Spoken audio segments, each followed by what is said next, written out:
Gadhada BAPS સંસ્થા દ્વારા તોતેરમાં પાટોત્સવની ભવ્ય નગરયાત્રા ગઢડા શહેરના રાજમાર્ગ પર કાઢવામાં આવી। ખૂબ મોટી સંખ્યાની હરિભક્તો નગરયાત્રામાં જોડાયા।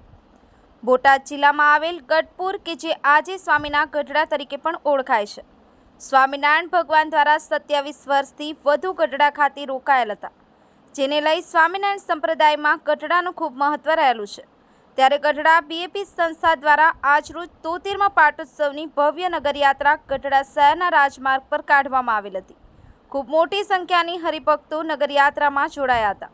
શિસ્તબદ્ધ રીતે સ્વામિનારાયણ સંપ્રદાયના હરિભક્તો આ નગરયાત્રામાં જોડાયેલ જોવા મળે, એ જ બીએપીએસ સંસ્થાની બીજી ઓળખ છે। બીએપીએસ સંસ્થાના સંતો પણ આ નગરયાત્રામાં જોડાયેલા હતા। ત્યારે બીએપીએસ સંસ્થાના 73મા પાટોત્સવમાં તારક મહેતા કા ઉલ્ટા ચશ્મા જેઠાલાલ દિલીપ જોશી પણ આ નગરયાત્રામાં જોડાયેલા હતા।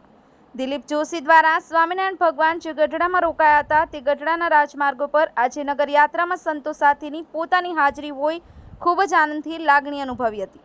Bureau report news 9 Gujarati Gadhada. Swaminarayan આજે બીએપીએસ સ્વામિનારાયણ મંદિર ગઢડા નો પાટોત્સવ નિમિત્તે નગરયાત્રા આજે એમાં મને ભાગ લેવાનો કોઠારી સ્વામીએ મને જે ચાન્સ આપ્યો છે એના માટે સ્વામી ખૂબ ખૂબ આભાર।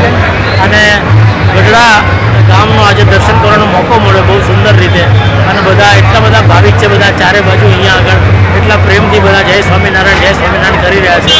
બસ ભગવાનને જ પ્રાર્થના કરીએ કે આ પ્રસાદીનું ગામ છે, મહારાજ સાક્ષાત અહીંયા કેટલો બધો વખત અહીંયા રહ્યા છે, આ ગામમાં વસનારા દરેકે દરેક જેટલા પણ લોકો છે બધાનો જ સુખ શાંતિ અને સમૃદ્ધિભર્યું જીવન રહે એ જ મહારાજની પ્રાર્થના। જય સ્વામિનારાયણ।